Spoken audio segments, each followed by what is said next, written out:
Good evening students. आज का हमारा टॉपिक है जेनेटिक्स की टर्मिनोलॉजी। ठीक है, तो इसमें हम कुछ नए शब्दों को सीखेंगे। सबसे पहले आपने अभी तक पढ़ा कि मेंडल ने जेनेटिक्स पे क्या क्या वर्क करने के प्रयास किए। तो मेंडल को जो है एक्चुअली जीन का पता नहीं था, मेंडल जीन के बारे में नहीं जानते थे। मेंडल इनको कारक कहते थे, ठीक है। लेकिन बाद में जॉनसन ने जो है उनके जो कारक, उन्होंने जिस चीज़ को कहा उसको उन्होंने जीन नाम दिया। तो आपको ये टर्मिनोलॉजी इसलिए पढ़ाई जा रही है ताकि आप मेंडल के प्रयोग को समझ सको। मेंडल ने कहीं भी जीन का जिक्र नहीं किया है क्योंकि वो इसके बारे में नहीं जानते थे, लेकिन उन्होंने जो सोचा, उन्होंने हम ये कहेंगे कि उनकी सोचने की शक्ति बहुत अच्छी थी। उन्होंने जीन को भले ही वो नाम नहीं दे पाए, लेकिन वो जीन की ही बात कर रहे थे। तो हम पहले आपको इन टर्म्स को समझेंगे। जीन क्या होता है? देखिए, मैंने आपको कक्षा 11 में पढ़ाया था कि जो क्षार न्यूक्लियोटाइड्स होते हैं, जो क्षार शर्करा और आपका जो है फॉस्फेट से मिलके बना होता है न्यूक्लियोटाइड, तो ये बहुत सारे न्यूक्लियोटाइड आपस में मिलकर डीएनए बनाते हैं। ठीक है, तो डीएनए बहुत लंबा होता है, लेकिन पूरा का पूरा डीएनए जो है वो यूज़फुल नहीं होता। ये चीज़ आपको ध्यान में रखनी है कि हमारे शरीर का अधिकांश जो डीएनए होता है वो यूज़लेस होता है। ठीक है, उस डीएनए के केवल कुछ ही भाग जो है वो क्या करते हैं, वो कार्यशील होते हैं। कार्यशील होने का मतलब वो ही जो डीएनए का जो विशेष भाग होता है उसे हम जीन कहते हैं। ठीक है, जैसे मैंने यहाँ पे बनाया है, ये पूरा डीएनए है। इस डीएनए का ये वाला पोर्शन मैंने बोला जीन फर्स्ट है। तो जीन फर्स्ट माना ये किसी एक गुण को प्रदर्शित करता है। सपोज ये लंबाई को प्रदर्शित करता है कि आप लंबे होंगे या आप छोटे होंगे। ये आपके स्किन के कलर को डिसाइड करेगा कि आपका स्किन का कलर कैसा होगा। तो जीन यानी जो डीएनए का इतना भाग जो किसी एक आपके किसी एक लक्षण को डिसाइड करेगा। तो जीन क्या है? डीएनए का एक पर्टिकुलर भाग जो ये डिसाइड करता है कि आपके शरीर के किस भाग में कौन सा लक्षण आएगा। जैसे लंबाई का मैंने बताया, लंबे होंगे या छोटे होंगे। आपकी आँखों का कलर है वो ब्लू होगा या ब्राउन होगा। आपके बालों का कलर है वो ब्लैक होगा या ब्राउन होगा। और ऐसे बहुत सारे कैरेक्टर्स होते हैं। ठीक, और ये गुणसूत्र आप जानते हो, ये डीएनए आपस में कंडेंस होकर के आपस में, जब ये आपस में कॉइल होते हैं तो गुणसूत्र बनाते हैं। तो गुणसूत्र में जो जीन होता है, इस प्रकार से ये रेखीय रूप में, पॉइंट के रूप में दिखते हैं, बिंदु के रूप में दिखते हैं। तो टर्म्स किसने दी थी? जीन जॉनसन ने। और ये आनुवंशिकता की सबसे छोटी इकाई है। आपको ये बिल्कुल बात ध्यान रखनी है कि जैसे ये कोशिका की इकाई शरीर की इकाई कोशिका है या जीवन की इकाई कोशिका है, वैसे ही आनुवंशिकता की इकाई क्या है? जीन है। ठीक है, जीन क्या क्या काम करते हैं ये हम आपको आगे बताएंगे, लेकिन आपको ये ध्यान रखना है कि गुणसूत्र का वो भाग जो क्रियाशील होता है, जो किसी लक्षण को निर्धारित करता है, उसको हम जीन कह देते हैं। ठीक है, तो डीएनए का भाग जिसमें कोई एक सूचना होती है, नोट्स में मैंने लिखा है, ये पॉलीन्यूक्लियोटाइड से बना होता है। अनुलेखन में ये भाग लेता है। अनुलेखन यानी डीएनए से आरएनए बनना, ये सब मैंने आपको कक्षा 11 में बताया है। क्रोमोसोम पर उपस्थित किसी एक निश्चित लोकस पर ये उपस्थित होते हैं। तो गुणसूत्र में इनकी ये जो स्थिति है, जैसे ये एक जीन मैंने यहाँ पे दिखाया, दूसरा जीन यहाँ दिखाया, इसी प्रकार एक गुणसूत्र में बहुत सारे जीन होते हैं। तो ये जो स्थिति है, ये जो पॉइंट है, इसको हम लोकस कह देते हैं। ठीक है, एक निश्चित लोकस पर ये होते हैं। नया शब्द है, आपको याद रखना है। जीन गुणसूत्र पर रेखीय रूप में व्यवस्थित होते हैं। देखिए, एक लाइन में ये अरेंज है, रेखीय रूप में है। और जिनकी जो जैव रासायनिक संरचना वो किसने बताई थी? एवेरी, मैकलॉड और मैककार्थी ने बताई थी। ठीक है, जीन क्या है? जीन कुछ जीन सिंपली आपका डीएनए का एक भाग है जिसे हम सिस्ट्रॉन भी कह देते हैं। तो आपसे कोई पूछे सिस्ट्रॉन क्या है, तो सिस्ट्रॉन क्या है? डीएनए का वह भाग जो क्रियाशील होता है और वो जीन कहलाता है। तो simple, gene is nothing, gene is a unit of DNA, gene is a unit, smallest unit of heredity. ठीक है, नेक्स्ट इसमें जो टर्म आती है वो आती है आपकी जीन प्रारूप और दृश्य प्रारूप। ठीक है, तो ये टर्म भी जॉनसन ने दी थी। अब जीनोटाइप यानी जीन प्रारूप यानी किसी जीव का आनुवंशिक ढांचा, अर्थात उसमें कैसे जीव उपस्थित हैं। ठीक है, आप हैं तो आपके अंदर कैसे जीन उपस्थित है, ये आपका जीनोटाइप कहलाएगा। दूसरा है फिनोटाइप, जिसको हम दृश्य प्रारूप कह देते हैं। फिनोटाइप, दृश्य प्रारूप। तो दृश्य प्रारूप क्या है? जीव का बाहर से दिखाई देने वाला रूप। आप बाहर से कैसे दिखाई दे रहे हैं, वो आपका फिनोटाइप है। जैसे लंबा व्यक्ति है या छोटा व्यक्ति है, उसका फिनोटाइप है। ठीक है, गोरा व्यक्ति है या काला व्यक्ति है, ये उसका फिनोटाइप है। तो जीव का जो जीनोटाइप होता है वो उसका फिनोटाइप निर्धारित करता है। हमारे अंदर क्या जीन है वो डिसाइड करेंगे कि हम कैसे दिखाई देंगे। सपोज उदाहरण के लिए मैंने यहाँ बनाया है जीनोटाइप और फिनोटाइप। अगर आपके अंदर देखिए यहाँ पे हम ये कैपिटल और स्मॉल लेटर का यूज़ करते हैं, क्योंकि एक जीन की अगर मैं बात करूँ आपको, तो जीन में बहुत सारे न्यूक्लियोटाइड होते हैं। सपोज़ ये एक जीन का, ये डीएनए का एक पोर्शन है और ये एक जीन को बनाता है। तो आप जानते हैं उसमें लाखों की संख्या में न्यूक्लियोटाइड हो सकते हैं। तो हम इसको समझने के लिए इसको क्या नाम दे देते हैं, जैसे हमने टी नाम दे दिया, कैपिटल टी, यानी टॉल, लंबा है। ठीक है, तो कैपिटल टी है। छोटा है तो हमने स्मॉल टी दे दिया। ठीक है, तो ये जीन रूप है। अगर ये हम एक न्यूक्लियोटाइड के सीक्वेंस को तो लिख नहीं सकते, तो हम एक सांकेतिक उसको रूप दे देते हैं कि अगर कैपिटल टी है तो लंबा पौधा, स्मॉल टी है तो बोना पौधा। तो कौन से जीन है वो निर्धारित करेंगे कि ये पौधा कैसा बनेगा। ठीक है, तो जीनोटाइप कैसा उसका जेनेटिक ढांचा है और फिनोटाइप वो कैसा दिखाई देता है। ये टर्म्स आपको जाननी बहुत ज़रूरी है। अब आप इसमें देख रहे हो, इसमें मैंने 2 बार टी लिखा है। ठीक है, ये 2 बार मैंने टी क्यों लिखा है, ये हम इसे एलील कह देते हैं।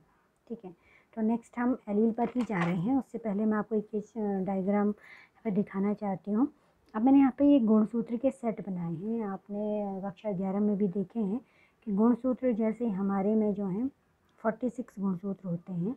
तो ये 46 गुणसूत्र बेटा 23 जोड़े में होते हैं। आप जानते हो 23 पेयर में होते हैं। सपोज यहाँ पे मैंने ये 3 पेयर बनाए हैं, फर्स्ट पेयर, सेकंड पेयर और थर्ड पेयर। पहला जोड़ा, दूसरा जोड़ा और तीसरा जोड़ा। ये समजात हैं। समजात क्यों? एक जैसे दिखाई दे रहे हैं। देखिए इनकी लंबाई सेम है। ये 2 सेम लंबाई वाले एक साथ होंगे, ये 2 सेम लंबाई वाले एक साथ होंगे। ठीक है, तो इसमें एक गुणसूत्र आप देखो फीमेल से आया है और एक मेल का है। इसमें भी एक फीमेल का है और एक मेल का। ये सिंबल पता है ना आपको, ये फीमेल का सिंबल है और ये मेल का सिंबल है। ठीक है, इसमें भी आप देखो एक गुणसूत्र फीमेल से आया और एक मेल से आया है। ठीक है, सेट को कैसे समझोगे आप? जैसे आप मार्केट में जाते हो, आप कलर पेन का सेट लेते हो, तो कलर पेन जो होती है उसमें 10 या 12 रंग होते हैं। ठीक है, अब आपने 2 सेट ले लिए, आपने कलर की क्या ले लिए, 2 सेट ले लिए। अब आपने घर आके उनके जोड़े बनाने, तो आप रेड वाली कलर स्केच पेन को रेड के साथ रखोगे, जोड़े बन गए। येलो वाले को येलो स्केच पेन के साथ रखोगे। तो इस बार आपने 2 सेट लिए और दोनों सेट में से एक एक जो एक जैसे हैं, समजात हैं, जो एक जैसे हैं, समजात हैं, उनको हमने पेयर बना दिया। ठीक है, ऐसा ही गुणसूत्र में होता है, लेकिन गुणसूत्र कलर के बेस पे नहीं कहेंगे हम, गुणों के बेस पे एक दूसरे के आसपास आते हैं, इसलिए उन्हें गुणसूत्र कहते हैं। यानी जो 2 ऐसे धागे, एक माँ से आया एक पिता से आया है, जिनमें एक जैसे गुण को ले जाने वाले जीन उपस्थित हैं। ठीक है, तो यहाँ पे हमने लंबाई से जैसे दिखा रहे हैं। तो अब देखिए कि इसमें ये सपोज़ फीमेल से आया, माँ से आया और ये फादर से आया है। ठीक है, सपोज़ ये जो जीन है, ये जीन फर्स्ट है और ये आपकी लंबाई को डिसाइड करेगा कि आपकी लंबाई कितनी होगी। ठीक है, अब ये लंबाई को डिसाइड करने वाले जीन के बारे में अगर हम बात करें, तो ये मदर से आया है। ठीक है, ये कहाँ से आया है, मदर से आया है। ये कुछ भी हो सकता है, हमें पता नहीं, हमें भी पता नहीं कि ये क्या है। ठीक है, तो मेंडल ने यही तो काम किया। उन्होंने मटर के पौधों की जब लंबाई के आधार पर क्रॉस कराया, तो बाहर से लंबा और दूसरा बाहर से छोटा दिखाई दे रहा था। तो उन्होंने कैसे निर्धारित किया, उन्होंने बोला कि ठीक है ये मदर से आया है, ये लंबा है, तो ये कैपिटल टी। ठीक है, ये फादर से आया है, सपोज फादर प्लांट भी लंबा है, तो हम इसे भी क्या लिखेंगे, कैपिटल टी लिखेंगे। लेकिन यदि एक लंबा पौधा और छोटे पौधे को मैडम ने क्रॉस कराया, तो वो जानते हैं कि मदर का जीन लंबा है और फादर का जीन छोटा है, तो इसको कैपिटल की जगह स्मॉल टी से वो डिनोट करेंगे। ठीक है। तो आप ये देखिए कि ये जो लंबाई का जो गुण है, ध्यान से सुनिए मेरी बात, ये जो जीन है यहाँ पर, ये जो लंबाई को गवर्न करेंगे, ये जीन कितने रूपों में है? दो रूप में है। एक रूप, दो रूप मतलब दो फॉर्म है इसके, दो अल्टरनेटिव फॉर्म है। भाई आप बाजार में जो है कॉटन का कपड़ा लेने गए, आपको कॉटन के कपड़े के दो कलर मिले, ब्लैक एंड वाइट, है तो कॉटन का कपड़ा, पर आपके पास दो रूप है, ब्लैक एंड वाइट। अब आप क्या चाहते हो? तो ऐसे ही ये जो लंबाई का यहाँ पे जीन है, इसके दो रूप हैं।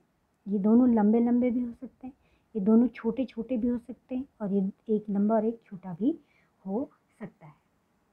ठीक है।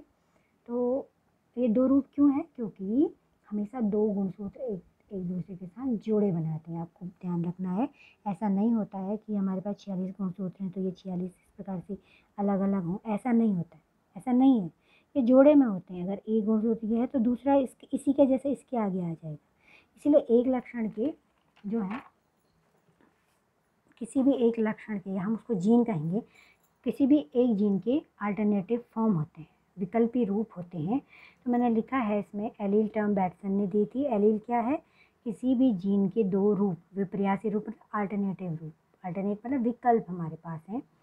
जैसे आपको मल्टीपल चॉइस क्वेश्चन में हम विकल्प दे देते हैं, तो ऐसे ही जीन, हमारे जो जीन है जो हमारे गुणों को निश्चित करेंगे, उनके भी रूप पाए जाते हैं। और अधिकांशतः ये जो रूप होते हैं, दो रूप होते हैं। ठीक है। तो मैंने लिखा ये दो रूपों में होते हैं या ये जोड़े में पाए जाते हैं। उदाहरण के लिए पौधे की लंबाई निर्धारित करने वाले जीन के दो विकल्पी रूप होते हैं। ये अगर कैपिटल टी है तो लंबा, स्मॉल टी है तो छोटा। अभी मैंने आपको बताया हम इसको टी और टी से क्यों लिख रहे हैं, क्योंकि हम इतने न्यूक्लियोटाइडों की श्रृंखला नहीं लिख सकते हैं, तो हमने एक संकेत का इसमें प्रयोग किया। तो यहाँ पे देखिए, अब ये कैपिटल टी स्मॉल टी का एलील है। ठीक है। ये जोड़े में होंगे हमेशा, हम आपको दिखाएंगे आगे। हम जब भी किसी कैरेक्टर की बात करेंगे, ऐसे मैं बोलूँगी लंबा पौधा, तो मैं हमेशा कैपिटल टी या कैपिटल टी स्मॉल टी लिखूँगी। ठीक है। दो लिखूँगी, दो बार लिखूँगी। दो बार क्यों लिखा मैंने? क्योंकि आपको ये याद रखना है कि जीन जो है हमेशा दो विपर्यासी रूपों में पाया जाता है, दो अल्टरनेटिव फॉर्म में पाया जाता है, और वो दोनों एक दूसरे के एलील होते हैं और वो समजात गुणसूत्र पर उपस्थित होते हैं। समजात गुणसूत्र यानी जो गुणसूत्र जोड़े बनाते हैं, एक मदर से आता है और एक फादर से आता है। तो कैपिटल टी का एलील स्मॉल टी है। ठीक है। ऐसे ही स्मॉल टी का कैपिटल टी है। टी और टी भी एलील हो सकते हैं, हो सकता है एलील में दोनों एक जैसे हों, या दो एलील में दोनों स्मॉल टी हैं। तो एलील क्या है? कोई आपसे पूछे व्हाट इज एलील? एलील क्या है? किसी भी जीन के दो विपर्यासी रूप या जीन का अल्टरनेटिव फॉर्म जो दो रूपों में होता है। इसी में मैं आपको एक चीज़ यहीं पे क्लियर करना चाहती हूँ, मल्टीपल एलेलिज्म। मल्टीपल एलेलिज्म मतलब यदि किसी लक्षण के जीन के दो से अधिक रूप हैं। जैसे मैंने अभी बोला कि यहाँ पर किसी लक्षण के पौधे की लंबाई के दो रूप हैं, लंबा और छोटा। लेकिन कभी कभी किसी एक लक्षण के एक से ज़्यादा रूप हो जाते हैं। जैसे मनुष्य के रक्त का समूह, तो मनुष्य में जो ब्लड ग्रुप होता है उसके तीन रूप होते हैं, IA, IB और IO। ये मैंने आपको कक्षा 11 में पढ़ाया है। तो इसे हम बहुविकल्पी एलिज्म कहते हैं। ठीक है। ये पूछा जाता है कि मल्टीपल एलिज्म किसका उदाहरण है, तो ये उदाहरण है मनुष्य के रक्त समूह का। ठीक है। आज मैं आपको इतना ही पढ़ाऊँगी, आप इन्हें नोट्स बनाइए और इन्हें पढ़िए। अगर आपको समझ नहीं आता आप मुझे पूछ सकते हैं। Thank you.